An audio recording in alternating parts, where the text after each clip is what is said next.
ॐ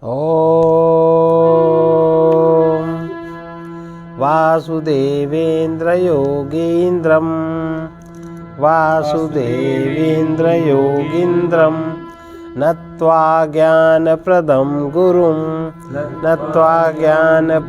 गुरुं मुमुक्षूणां हितार्थाय तत्त्वबोधो विधीयते सच्चिदानन्दरूपाय विश्वोत्पत्त्यादिहेतवे तापत्रयविनाशाय श्रीकृष्णाय वयं नुमः। तत्वबोध शंकराचार्य जी द्वारा विरचित तत्वबोध का अध्याय 2। तत्व विवेक यानी आत्मज्ञान। साधन चतुष्टय संपन्न पुरुष। साधन चतुष्टय क्या है? 4 प्रकार के साधन: विवेक, वैराग्य, षट संपत्ति और मुमुक्षा। इनसे जब संपन्न, जितना ज़्यादा इससे हृदय संपन्न होता जाता है उतना ही ज़्यादा तत्व विचार जीव करता है, और जितना तत्व विचार करता है उतना ही उसको तत्व विवेक जागृत, अंदर से बोध जागृत होना शुरू होता है। उस बोध को कहते हैं तत्व विवेक, और शॉर्ट में उसको कहते हैं आत्मज्ञान। उतना जागृत शुरू, और जितना आत्मज्ञान जागृत होता है तो उतनी ही उसकी प्रज्ञा खुलती जाती है। इसलिए अब तत्व विवेक का प्रारंभ करते हैं। तत्व विवेकः कहा आत्मा सत्यम तदन्यत सर्वं मिथ्येति। आत्मा सत्यम तदन्यत सर्वं मिथ्येति। तत्व विवेक क्या है? तत्व विवेक है आत्मा सत्य है और उसके अतिरिक्त अन्य सब कुछ मिथ्या है। यही तत्व विवेक। मिथ्या का अर्थ झूठ नहीं होता। तत्व सतवस्तु है, उसे मिथ्या वस्तु से पृथक कर पहचान लेना तत्व विवेक। हम जिए तो हम मिथ्या को मिथ्या जाने, सत्य को सत्य जाने, और बोध को बोध जाने। जब हम बोध में जागृत होंगे और तभी हम जगत के पदार्थों का सही उपयोग कर सकते हैं। अभी हम कुछ उपयोग नहीं करते, अभी तो केवल हंता ममता बनाते हैं, और जहाँ संग्रह नहीं करना चाहिए वहाँ संग्रह करते हैं। एक अव्यवस्था जीवन में क्रिएट हो जाती है। मिथ्या वस्तु से पृथक कर पहचान लेना तत्व विवेक है। इसके लिए सत और मिथ्या का भेद और उसके लक्षण ज्ञात होने चाहिए। सत वह वस्तु है, सत वो है जो भूत, वर्तमान, भविष्य तीनों कालों में यथावत रहे, उसमें न परिवर्तन हो और न उसका विनाश हो, न परिवर्तन हो न उसका विनाश हो। जैसे उदाहरण, जो जो जो जो आप हैं, जागृत अवस्था में भी आप उसी प्रकार जैसी जैसी परिस्थितियां घटती है आप उनको साक्षात करते हैं। स्वप्न अवस्था में भी उनको आप साक्षात करते हैं, और सुषुप्त अवस्था में भी जो घटता है आप उसको देखते हो। ये, और आप तीनों कालों में एक से हो, न घटते हो न जो भी सामने आता है उसको देखते हैं। उसके बाद तो जब मन काम करने लगता है तब अव्यवस्था बनती है, तो उसमें न परिवर्तन हो न उसका विनाश हो। इसके विपरीत जो वस्तु तीनों कालों में न हो, जो तीनों कालों में नहीं है, वो असत कहलाती। जैसे बंध्या पुत्र, न कभी बंध्या पुत्र हुआ, न वर्तमान में होता है और न आगे, ये असत है। जैसे आकाश कुसुम, आकाश में कोई कुसुम नहीं खिलता। मृगतृष्णा भी हो सकता है? नहीं, मृगतृष्णा नहीं हो सकता। आकाश कुसुम असत कहते हैं, जैसे बंध्या पुत्र। इसके अतिरिक्त कुछ वस्तु ऐसी भी होती है, असत के अतिरिक्त, असत माने कभी नहीं है, पर कुछ वस्तु ऐसी है। एक तो सद वस्तु है, और सद में ही कुछ वस्तु ऐसी है कि जो भाषित होती है, उसका आभास होता है, और तीनों कालों में वो परिवर्तित होती रहती है, और फिर अंत में वो नष्ट हो जाती है। ऐसी भी वस्तु होती है। इस प्रकार की सत्ता को मिथ्या कहते हैं, जो भाषित होती है, तीनों कालों में परिवर्तित होती है और अंत में उसकी परिणति है नष्ट होना। ऐसी वस्तु को मिथ्या कहते हैं। तो मिथ्या के अंतर्गत आता है जगत। ब्रह्म सत्यम, जगत मिथ्या। अब आया समझ में स्पष्ट मिथ्या का अर्थ।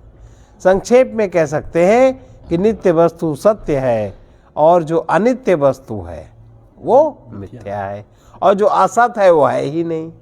तो तीन चीजें हुई, नित्य निरंतर सत्य है और अनित्य असत नहीं, अनित्य मिथ्या है। अनित्य माने उसका आभास होता है, तीनों कालों में परिवर्तन होता है, अंत में वो मिट जाती, वो है अनित्य वस्तु। और जो तीनों कालों में नहीं है, न भूत में है न भविष्य में वर्तमान में, वो है असत। जैसे बंध्या पुत्र। तो तीन शब्द हुए, तीनों के अर्थ अलग अलग हैं। नित्य वस्तुएकम ब्रह्म तद व्यतिरिक्तम सर्वम अनित्यम। नित्य वस्तु एक ब्रह्म है और उसके अतिरिक्त जो है सब अनित्य है, अर्थात सब कुछ मिथ्या है। अनित्य माने मिथ्या, जो अनित्य है वही मिथ्या है। यानी ब्रह्म के स्थान में आत्मा कहकर उसे सत्य अर्थात नित्य कहते हैं, और उसके अतिरिक्त सब कुछ मिथ्या अर्थात सब कुछ अनित्य है। आत्मा और ब्रह्म एक है। अभी हमें नित्य ब्रह्म का विवेक करने के लिए सत्स्वरूप आत्मा का विवेक पहले करना चाहिए, आत्मा को जानना चाहिए। अज्ञान के कारण हम शरीर आदि को ही आत्मा समझ रहे हैं। इस अज्ञान को दूर कर आत्म विवेक करना ही तत्व विवेक है। आत्मा कहा स्थूल सूक्ष्म कारण शरीराद व्यतिरिक्तः, कारण शरीराद व्यतिरिक्तः पंचकोशातीतः सन् अवस्थात्रय साक्षी सच्चिदानंद स्वरूपः सन् यह तिष्ठति स आत्मा। आत्मा क्या है? स्थूल सूक्ष्म और कारण शरीरों से पृथक। ये तीनों शरीर अनित्य हैं और आत्मा नित्य है, अनित्य होने के कारण मिथ्या है। तो स्थूल सूक्ष्म कारण शरीरों से पृथक और पंचकोशों से परे जो तीनों अवस्थाओं का साक्षी सत और आनंद स्वरूप होकर स्थित है। दो लक्षण उसके, सत और आनंद। उसका स्वरूप क्या है?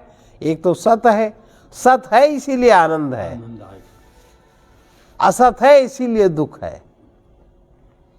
अब असत की स्थिति में तो सुख कल्पना है और जब नहीं है तो दुख कल्पना है।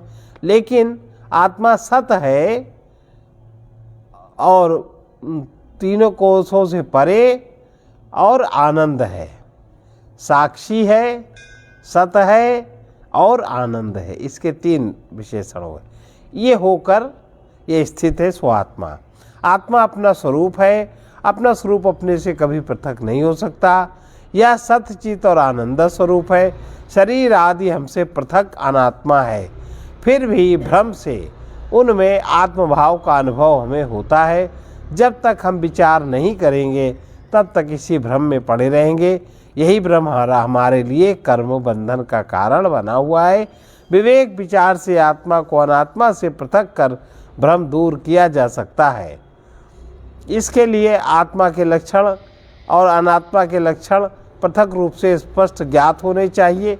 उन्हीं लक्षणों की सहायता से आत्मा अनात्मा का भेद कर उन्हें पहचाना जा सकेगा। इसलिए लक्षणों सहित उनकी पहचान आगे बता रहे हैं। सामान्य रूप से आत्म विवेक के लिए तीन प्रक्रियाएं अपनाई जाती हैं। पहली प्रक्रिया है स्थूल सूक्ष्म कारण शरीरों को अनात्मा समझकर उनके अतिरिक्त जो सत्ता उपलब्ध होती है वो आत्मा जाना जाता है। और उसमें जो आत्मा जाना जाता है उसमें तीन लक्षण हैं या चार लक्षण हैं। सबसे पहला साक्षी, दूसरा सत, तीसरा चित और चौथा आनंद। इसमें ये लक्षण मिलेंगे।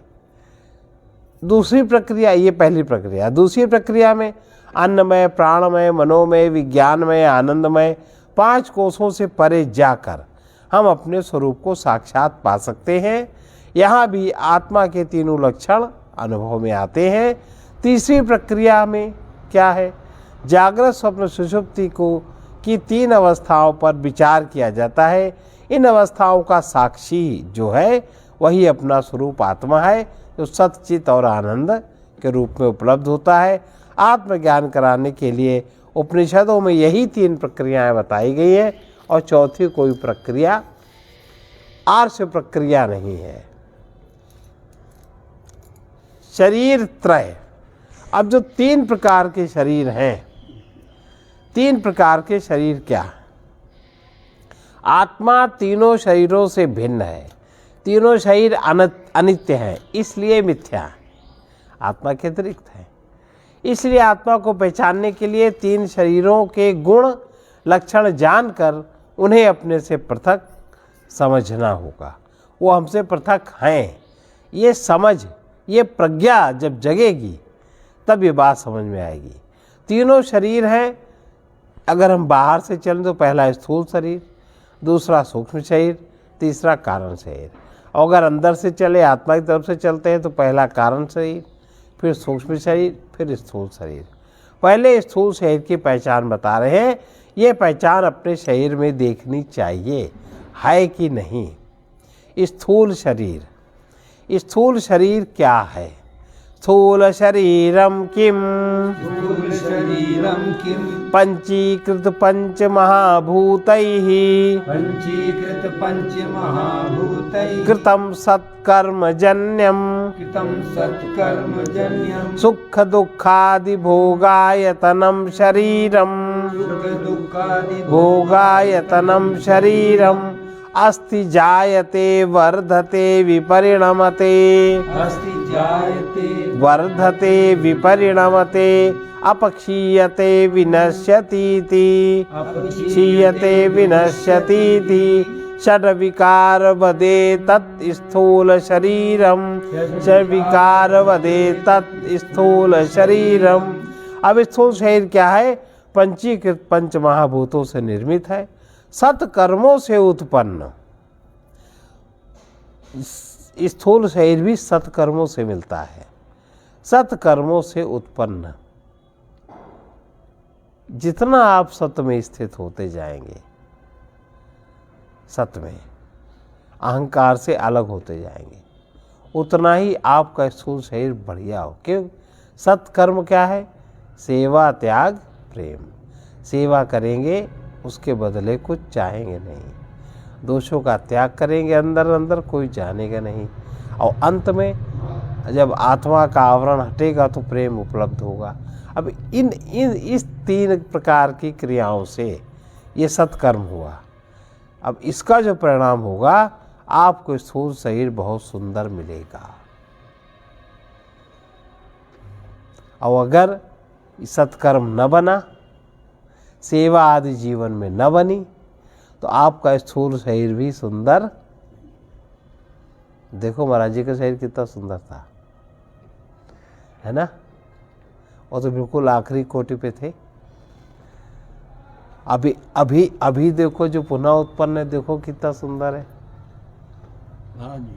अभी अभी देखो, विराज को देखो, हैं? विराज को, विराट है। वो बालक कितना सुंदर है। अभी सब जैसे ऐसे बड़ा होगा वैसे। तो जितना जो सत्कर्म करता है, कोई भी करे, सत्कर्म से उत्पन्न, उतना ही उसका देह, उसका सूक्ष्म शरीर सुंदर होता है, खिला हुआ, ऐसे नहीं जैसे कोई फूल खिला हुआ हो। और जितना जिससे सत्कर्म नहीं बनता, सेवा त्याग प्रेम नहीं बनता, उतना ही ज़्यादा बुझा बुझा सा, बिना कारण कुछ हुआ नहीं, मरा मरा जी रहा है। बहुत लोग ऐसे दिखाई पड़ते हैं।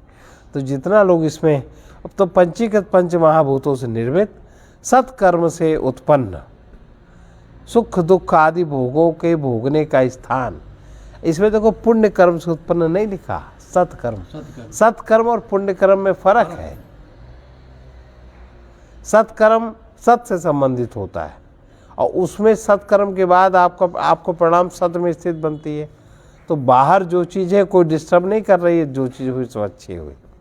सत्कर्म से उत्पन्न सुख दुख आदि भोगों के भोगने का स्थान और अस्थि जन्म वृद्धि परिवर्तन क्षय तथा विनाश, इन 6 विकारों से युक्त स्थूल शरीर है। हम अपने जिस शरीर को देखते हैं वह स्थूल शरीर कहलाता है। यह पृथ्वी जल अग्नि वायु आकाश नामक पंच महाभूतों से मिलकर बना है। ये 5 तत्व 2 कोटि के हैं, एक अपंचीकृत माने शुद्ध 5 तत्व और दूसरा पंचीकृत। इसका वर्णन आगे होगा। यहाँ इतना ही समझना चाहिए कि स्थूल शरीर पंचीकृत पंच महाभूतों से निर्मित है। यह शरीर जितना स्थान घेरता है वो आकाश का स्थान घेरता है। श्वास लेने पर वायु शरीर में जाती है और वो रक्त में मिल जाती है। शरीर का ताप अग्नि तत्व के कारण है और पिए हुए जल रक्त आदि में जो तरलता है वो अन्न के रूप में पृथ्वी तत्व शरीर में पहुंचता है, जिससे अस्थि मांस आदि बनते हैं। स्थूल शरीर अब देखो पशु पक्षियों को भी प्राप्त है, लेकिन कुछ पशु ऐसे हैं जो सत के करीब जा रहे हैं। जैसे गाय, सेवा है, गाय में दोष तो है नहीं, ना उसके शरीर में ना मलमूत्र में। मलमूत्र भी उसके कितने बीमारियों को रोग निवारण करता है। सब औषधि और प्रेम और कितनी सरल है। बच्चा कोई हो हमेशा फांद के निकल जाएगी। बच्चों को कभी गाय नहीं मारती, किसी को नहीं मारती, कोई मारेगा तब बोले। तो ये और पशु और भी पशु है जो हिंसक है, और भी पक्षी हैं, सब प्रकार के, ये सबको प्राप्त है। किंतु मनुष्य शरीर सत प्लस पुण्य कर्मों के द्वारा ही प्राप्त होता है। इसीलिए कहा गया है बड़े भाग मानुष तनु पा। बड़े भाग्य माने बड़े पुण्य से, और जिनके शरीर सुंदर है उनके तो और भी पुण्य होते हैं। उदाहरण देखो, ये बच्चे देख ले। अब इन्होंने जिंदगी भर सेवा कार्य तो करी, पिछले जन्म में भजन और सेवा वही तो किया है, वही प्रवचन दिया, लोगों को मार्गदर्शन दिखाया, वही तो किया है। और जो उससे अर्जित हुआ धन परिवार में संबंधियों सेवा की, जोड़ा क्या। अब उसका परिणाम देखो है स्मृति, मन सब बिल्कुल एकदम बिल्कुल करंट की तरह है। और आकर्षण, इस बार में आकर्षण हम ही से तो है, बस सत्य की ही तरफ आकर्षण है। जनरल आकर्षण एक बार गया खत्म। ये नहीं कि वो बहुत बंधा हुआ या बहुत मैं मेरे ना टाल सकती। स्मृति थी, उसका कथन था, देखा सुना, खत्म है। ये होता है। तो ये सब पुण्य कर्म का फल है, पुण्य का और सत्कर्म का फल है। पुण्य कर्मों के फल से मिलता है मुक्ति प्राप्त करने के लिए मनुष्य देह। इस तरह के मनुष्य देह एक सुंदर अवसर है। ऐसे लोग परमार्थ में जाते हैं। ये शरीर भोगायतन भी है। इसमें रहकर जीव अपने कर्मों का फल सुख और दुख के रूप में भोगता है। कौन से कर्म? जो पिछले में उसने किए हैं, जिनका लेखा जोखा दे दिया गया कि इतने ही बीज खोलेंगे, इतना फल आपके सामने आने वाला है। ये शरीर नश्वर है। इसमें 6 प्रकार के विकार देखे जाते हैं। पहला विकार है अस्तित्व। ये अस्तित्व में रहता है, किसी ने शरीर नष्ट हो जाए इसके बाद भी इसका अस्तित्व कहीं न कहीं रहता है, अणु में, परमाणुओं में, फिर उनका संगठन जिस देह में हो गया अस्तित्व। फिर वो अस्तित्व में होने के बाद जब अस्तित्व संगठित होता है तो उसका जन्म होता है। जन्म के बाद बढ़ता है, फिर परिवर्तन होता है और फिर क्षय होता है, फिर विनाश। 6 स्थितियाँ इसकी हैं। इस प्रकार नश्वर होने के कारण ये चूँकि नश्वर है, बढ़ा, इसका आभास हुआ, बढ़ा, घटा, परिवर्तन हुआ, क्षय हुआ, अंत में नष्ट हो गया। इसलिए ये अनित्य है और अनित्य होने के कारण इसको मिथ्या कहते हैं। और अनित्य होने के कारण ही मिथ्या है ये। इस शरीर में आत्मा का एक भी लक्षण नहीं दिखाई पड़ता, ना तो सत्य दिखाई पड़ता आत्मा का लक्षण, ना चित्त दिखाई पड़ता, ना आनंद दिखाई पड़ता और ना साक्षी दिखाई पड़ता। साक्षी तो पूरे आत्मा का नाम है। सच्चित आनंद तीनों कोई लक्षण नहीं दिखाई पड़ता। नश्वर होने के कारण ये सत नहीं है और जड़ भूतों से निर्मित और कर्म फल का परिणाम होने के कारण ये चित नहीं है और विकारी होने के कारण ये आनंद नहीं है, आनंद रहित। विकार में कहीं आनंद होता है। अब सूक्ष्म शरीर क्या है? सूक्ष्म शरीरम किम अपंचीकृत पंच महाभूतैः पंचीकृत पंच महाभूतैः कृतम सत्कर्म जन्यम कृतं सत्कर्मजन्यं सुख दुखादि भोग साधनम सुख दुःखादि भोग साधनं पंच ज्ञानेन्द्रियाणि पंच ज्ञानेन्द्रियाणि पंच कर्मेन्द्रियाणि पंच कर्मेन्द्रियाणि पंच प्राणादयः पंच प्राणादयः मनश्चैकं बुद्धिश्चैका मनश्चैकं बुद्धिश्चैकम् एवं सप्तदश कलाभिः सह एवं सप्तदश कलाभिः यतिष्ठति तत्सूक्ष्म शरीरम। यतिष्ठति तत्सूक्ष्म शरीरम्। सूक्ष्म शरीर क्या है? ये अपंचीकृत पंच, अपंचीकृत माने शुद्ध पंच तत्व। जो मन बुद्धि चित्त अहंकार शुद्ध पंच तत्वों का समन्वय है, सात्विक गुण का, जो शुद्ध सत्व गुण है। इसीलिए इन स्थूल आँखों से ये नहीं दिखाई पड़ता। इस शरीर से अगर चेतना निकल जाए तो नहीं दिखाई, और इस शरीर में भी चेतना दिखाई नहीं पड़ती, उसकी क्रियाएं दिखाई पड़ती है। अपंचीकृत पंच महाभूतों से निर्मित सत्कर्म के फल से उत्पन्न। अब मन में जितना आप सत्य का चिंतन करोगे उतना मन अच्छा बनेगा, बुद्धि से जितना सत्य का विचार करोगे उतना बुद्धि अच्छी बनेगी, अहंकार से जितना सत्य में समर्पित होगे उतना अहंकार शुद्ध बनेगा, और चित्त में जितना शुद्ध चिंतन होगा उतना चित्त अच्छा बने। तो ये सब सत्कर्म है। अब जो असत का ही चिंतन करता, जैसे किसी किसी के मन में लोभ वृत्ति बहुत ज़्यादा है, किसी में क्रोध अहंकार की वृत्ति ज़्यादा है, तो अब सब अशुद्ध है। उनके शरीर सुंदर नहीं होंगे। लोभी और कामियों की देह सुंदर, सूक्ष्म शरीर सुंदर नहीं हुआ करते। उनका शरीर सत विचार करने लायक नहीं है, संशय उलझन ये सब रहता है ना मन में। अपंचीकृत पंच महाभूतों से निर्मित सत्कर्म के फल से उत्पन्न और सुख दुख के भोगों का साधन, ये भोगों का आयतन है, भोग का क्षेत्र है, ये साधन, इससे भोग उत्पन्न होते हैं। इसमें 5 ज्ञानेन्द्रियाँ हैं, 5 कर्मेंद्रियाँ हैं, 5 प्राण है, मन बुद्धि है, 17 कलाएँ या 17 अंग है।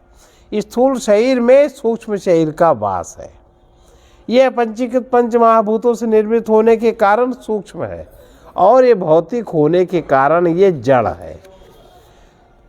इसे 5 ये अपंचीकृत पंच महाभूतों से निर्मित होने के कारण सूक्ष्म है, भौतिक होने के कारण जड़ है।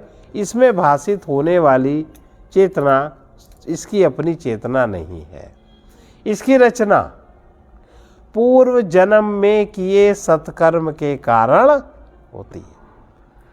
पूर्व जन्म में आप कितने, अच्छा आपने सत्कर्म माने जैसे दान देना, आप पुण्य कर्म है, दान तो दिया पर लोभ सहित दान दिया, हम दे रहे हैं तो हमको मिलेगा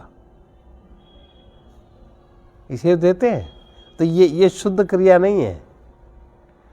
निस्वार्थ भाई सच में अगर पूछो, जाओ ना, सच में अगर पूछो तो तुम्हारा अपना है क्या? नहीं है ना। लेकिन अहंकार फिर भी अपना मान करके परमात्मा की प्रकृति में जो क्रिया कर रहा है, जो बीज बो रहा है मिट्टी में, वो बीज में कुछ लगा देता है। तो जो तुमने बीज में लगाया वो तो बीज पेड़ के साथ, पेड़ भी अशुद्ध उगेगा ना। एक बीज के साथ कुछ और जहाँ सम्मिश्रण कर दो तहाँ मिक्स ब्रीड हो जाती है कि नहीं?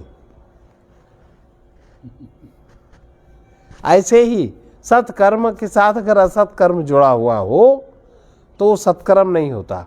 इसकी रचना पूर्व जन्म में किए सत्कर्म के कारण सूक्ष्म से। अक्सर देखो लोगों के मन कैसे हैं, छली है, प्रपंची है, कुटिल है, पता नहीं कैसे कैसे मानसिक वृत्तियां होती है, आप समझ ही नहीं सकते। विकट है मन को समझना। जिसका मन सरल है उसको तो आप समझ लोगे, लेकिन जो इस तरह के मन है वो लोग बोलते बहुत कम है। उनका स्वर, उनका जो आकाश तत्व है वो दबा है, यहाँ से आकाश तत्व में प्रेशर है, उनकी वाणी बहुत वैसी निकलती है, ये उसकी पहचान है। अब उसमें लिखा ही है रामचरितमानस में कि जो बोला ही मधुर बचन जिमि मुहरा, ऐसे हाँ हृदय कठोर, जिनके हृदय कठोर होते हैं, जिनके मन बुद्धि आदि कठोर होते हैं, उनकी वाणी बड़ी मधुर होती है, ये पहचान है इसकी। तो ये पूर्व जन्म में किए सत्कर्म के कारण इसकी रचना होती है। सत्कर्मों का फल भोग करने के लिए यह शरीर साधन है। पुण्य के साथ पाप कर्म भी होते हैं, इसलिए इस शरीर के द्वारा सुख दुख दोनों का भोग करना। अच्छा, अभिमान है और लगा है, ठेस कोई लगा दे, कोई सामान्य रूप से लगती है, अगर कोई व्यक्ति जानबूझ कर तुम्हारा अभिमान तोड़ दे, होता है? क्या लगता है कैसा बिलबिलाहट होती है? तुम्हारा कोई लोभ तोड़ दे, बिलबिलाहट होती है। तो ये जो पाप की लेयर है, जब उसको कोई तोड़ेगा तो भी तुम्हें धक्का होएगा। पुण्य की लेयर कोई तोड़ पाता नहीं, क्योंकि उसमें कोई अहंकार होता नहीं। पुण्य का संबंध सत से होता है, इसलिए पुण्य के साथ पाप कर्म भी होते हैं। इसलिए शरीर के द्वारा सुख दुख दोनों का भोग करना पड़ता है।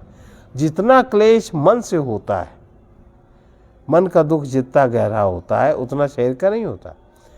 जैसे किसी ने कोई कटु शब्द बोल दिया तो शरीर में तो कोई घाव लगा, ठीक हो गया, और कटु शब्द जब तक याद रहेगा तब तो कष्ट है ना ज़्यादा।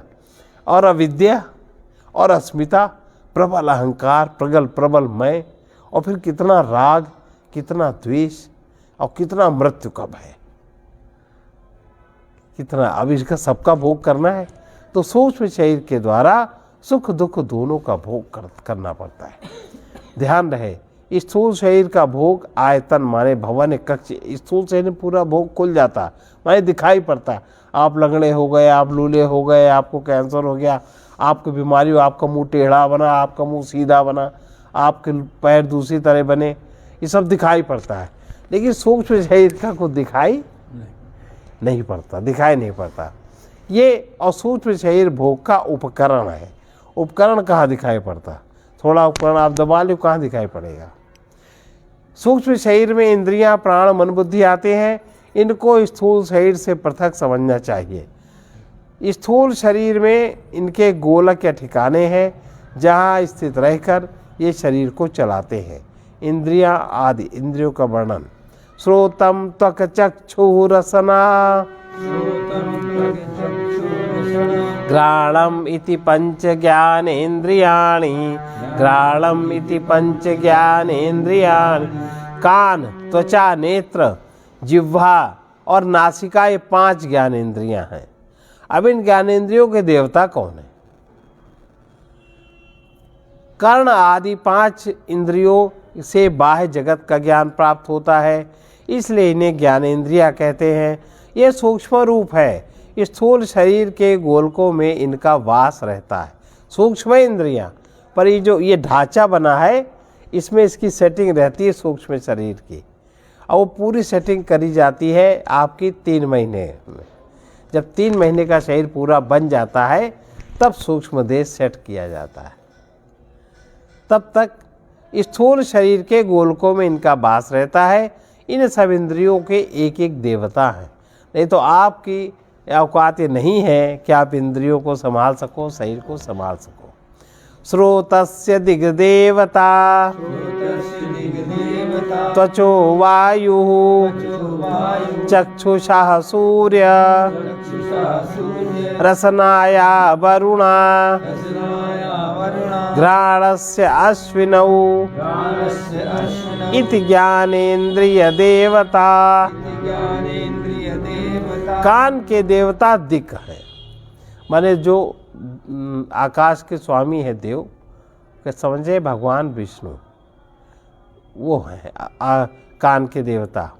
और कान ही शरीर में सबसे बड़ा तीर्थ है इस शरीर में, क्योंकि शुद्ध आकाश तत्व का कारक है ये। इसलिए कान का स्पर्श रोज जरूर करना चाहिए। सबसे बड़ा तीर्थ कान है। कान का देवता दिख है, त्वचा के देवता वायु है, चक्षु आंखों के देवता सूर्य है, जिह्वा के देवता वरुण है और नासिका के देवता अश्विनी कुमार है। ये ज्ञानेंद्रियों के देवता है। देवता द्योतन करने वाली शक्तियां हैं।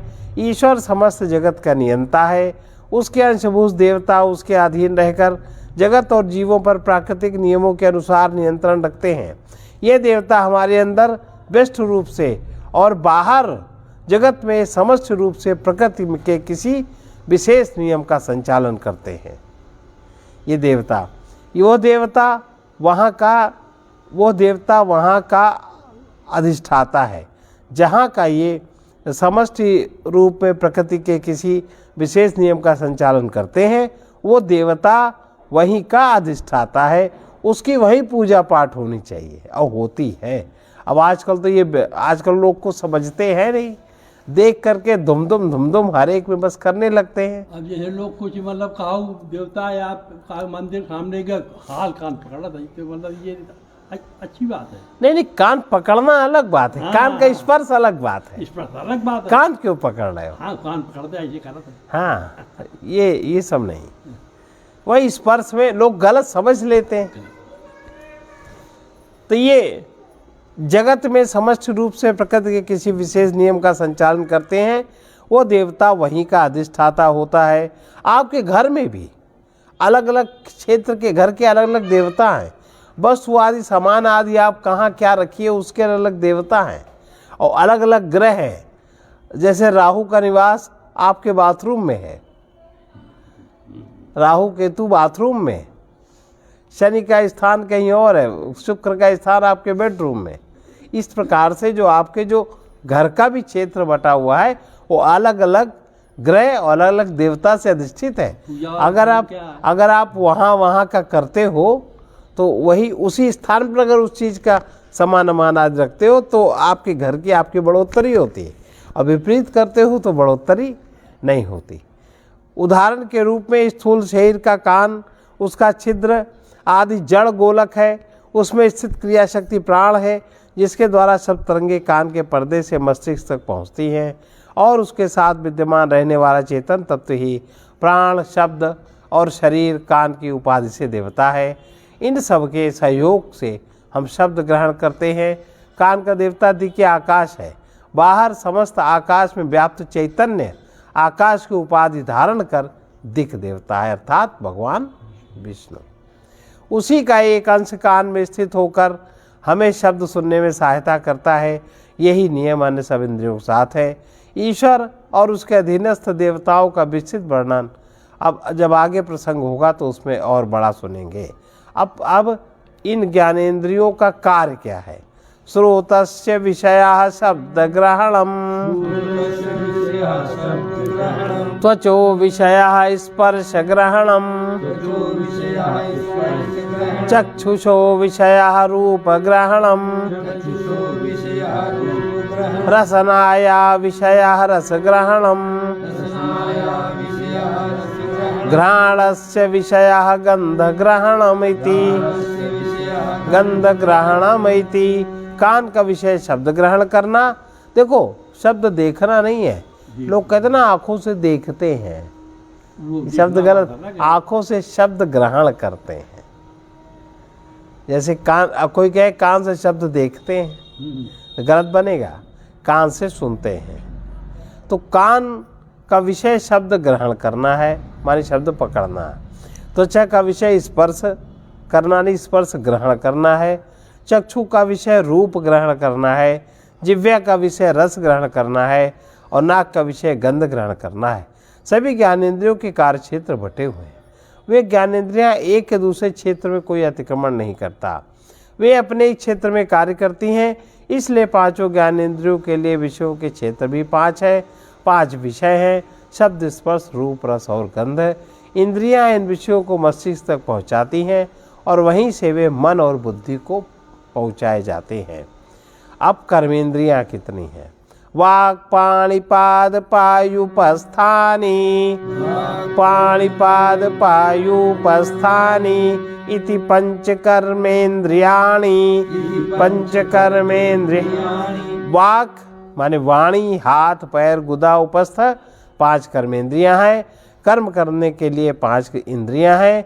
इनमें 5 प्रकार के कर्म किए जाते हैं, 5 प्रकार के विषय हैं और एक विषय के लिए एक इंद्री पूरी निर्धारित है। एक विषय का कर्म एक इंद्री करती है, दूसरी इंद्री नहीं करती। कर्म करने के लिए 5 ज्ञान इंद्रियां हैं। इनमें 5 प्रकार के कर्म किए जाते हैं। जिस हाथ से हम लेने देने लिखने का काम करते हैं वह स्थूल शरीर का एक भाग है। इसी में हस्तेंद्री वास करती है। उसके काम करने पर स्थूल शरीर का ये अंग काम करता हुआ दिखाई देता है। हस्तेंद्रिय सूक्ष्म शरीर का अंग है। इसी प्रकार अन्य इंद्रियों को भी समझना चाहिए। ज्ञान इंद्रियों की भांति इन कर्मेंद्रियों के भी अपने अपने देवता होते हैं। वाचो देवता वहिना वाचो देवता वहिना हस्तयोरिन्द्रः पादयोर्विष्णु पायोर्मृत्युः उपस्थस्य प्रजापतिः इति कर्मेंद्रिय देवता। वाणी का देवता अग्नि है, हाथ के इंद्र हैं, पैर के विष्णु हैं, गुदा के मृत्यु हैं, उपस्थ इंद्रिय के देवता प्रजापति हैं। ये कर्मेंद्रियों के देवता हैं।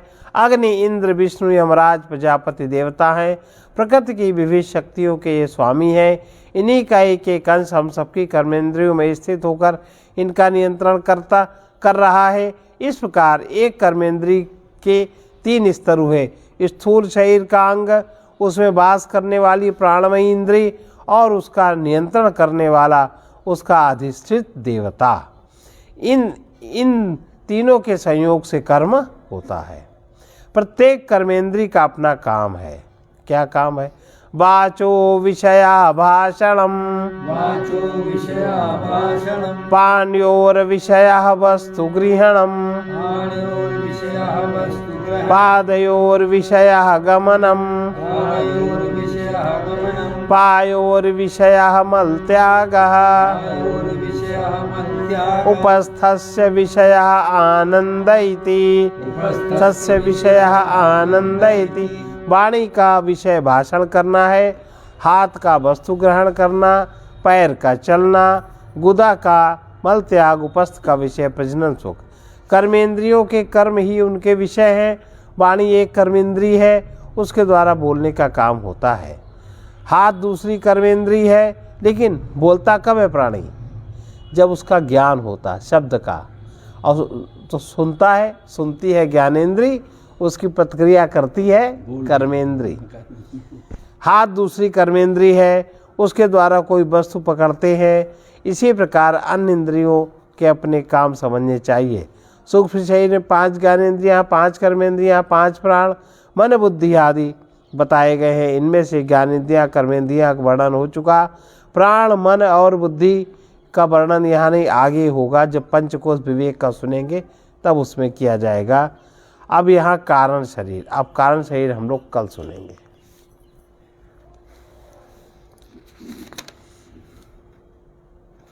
कारण शरीर हो जाए छोटे सा है। कारण शरीरम किम अनिर्वाच्यानाद्य विद्यारूपम अनिर्वाच्यानाद्य विद्यारूपम शरीरद्वयस्य कारणमात्रम सत्स्वरूपा ज्ञानम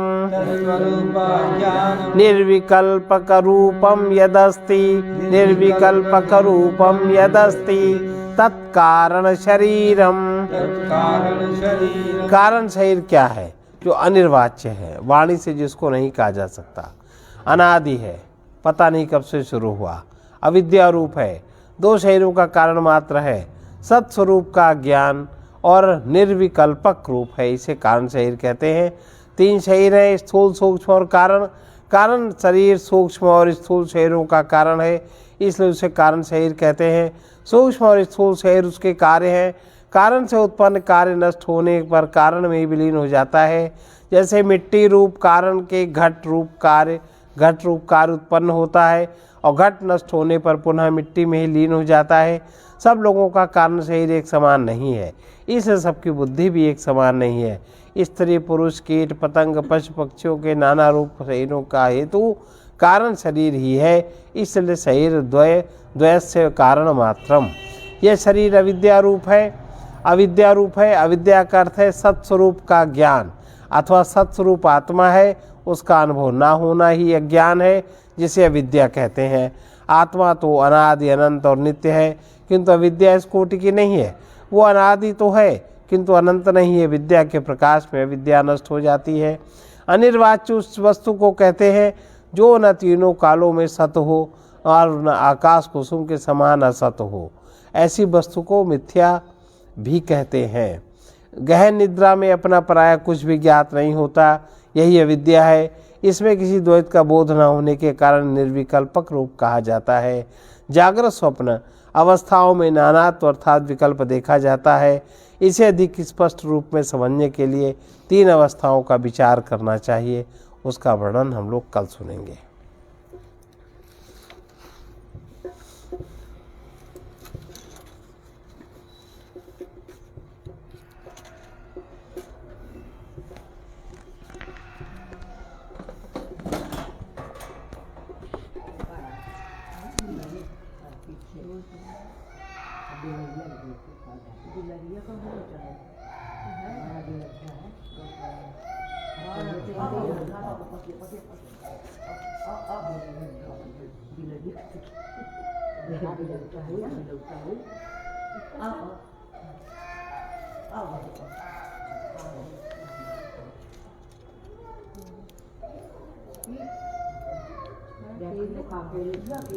अकेले छोड़ के चले गए बताओ।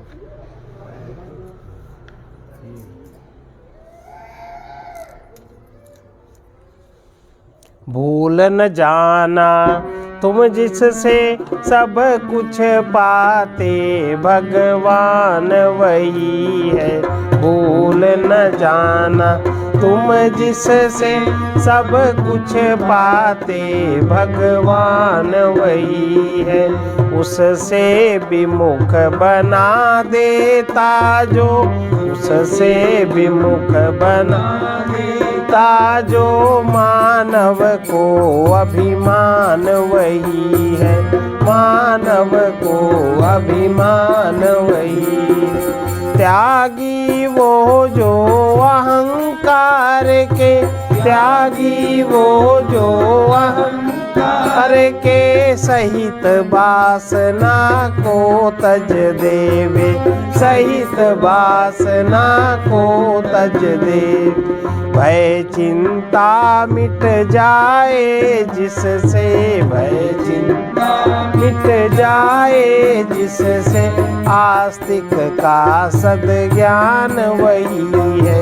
आस्तिक का सद्ज्ञान वही है। उससे विमुख बना देता जो, उससे विमुख बना देता जो मानव को अभिमान वही है। मानव को अभिमान वही। प्रभु के नाते सेवा करना, प्रभु के नाते सेवा करना, कुछ न चाहे ना यही समर्पण, कुछ न चाहे यही समर्पण। कुछ भी पाकर जो न भूलता, कुछ भी पाकर जो न भूलता। प्रभु को मानस ध्यान वही है, प्रभु को मानस ध्यान वही है। भूल न जाना तुम जिससे सब कुछ पाते, भगवान वही। भूल न जाना तुम जिससे सब कुछ पाते, भगवान वही। जो दुख में गंभीर शांत है, जो दुख में गंभीर शांत है, सहनशील है वही तपस्वी, सहनशील है वही तपस्वी जो न किसी को दीन बनाए, जो न किसी को दीन बनाए। सदगति दाता दान वही है, सदगति दाता भय चिंता मिट जाए जिससे, भय चिंता मिट जाए जिससे। आस्तिक का सद्ज्ञान वही है, आस्तिक का सद्ज्ञान वही। जो धन चाहे वो निर्धन है, जो धन चाहे वो निर्धन है। मान चाहता है अभिमानी, मान चाहता है अभिमानी। पथिक जो न कुछ चाहे जग से, पथिक जो न कुछ चाहे जग से। बंधन मुक्त महान वही है, बंधन मुक्त महान वही है। भूल न जाना तुम जिससे सब कुछ पाते भगवान वही। भूल न जाना तुम जिससे सब कुछ पाते भगवान वही है। उससे विमुख बना देता जो, उससे विमुख बना देता जो। मानव को अभिमान वही है, मानव को। परमात्मा और जीवात्मा के मध्य में अहंकार ही दीवार है। वो अभिमान द्वारा अति दृढ़ हो रही है। ज्ञान द्वारा अहंकार को देखो। जो कुछ संसार में तुम्हें मिला है उसे अपना न मानकर प्रभु का मानो, और प्रभु को ही अपना मानकर उसी के प्रेम का अनुभव करो। सर्वे भवन्तु सुखिनः, सर्वे सन्तु निरामया, सर्वे भद्राणि पश्यन्तु मा कश्चित् दुःखभाग्। कृष्णाय वासुदेवाय हरये परमात्मने प्रणतक्लेशनाशाय गोविन्दाय नमो नमः। उग्रवीर महाविष्णुं ज्वलन्तं सर्वतोमुखं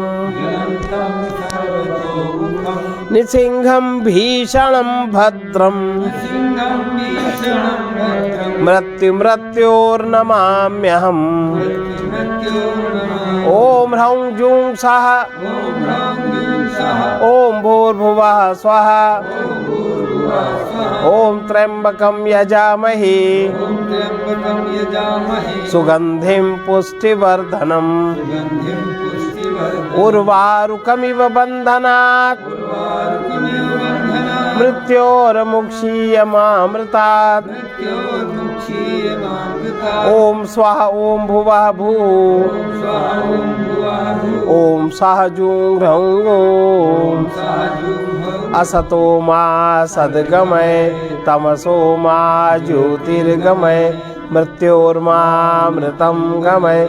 ॐ पूर्णमदः पूर्णमिदं पूर्णात् पूर्णमुदच्यते पूर्णस्य पूर्णमादाय पूर्णमेवावशिष्यते। ओम शांति शांति शांति सर्वारिष्ट शांतिर्भवतु।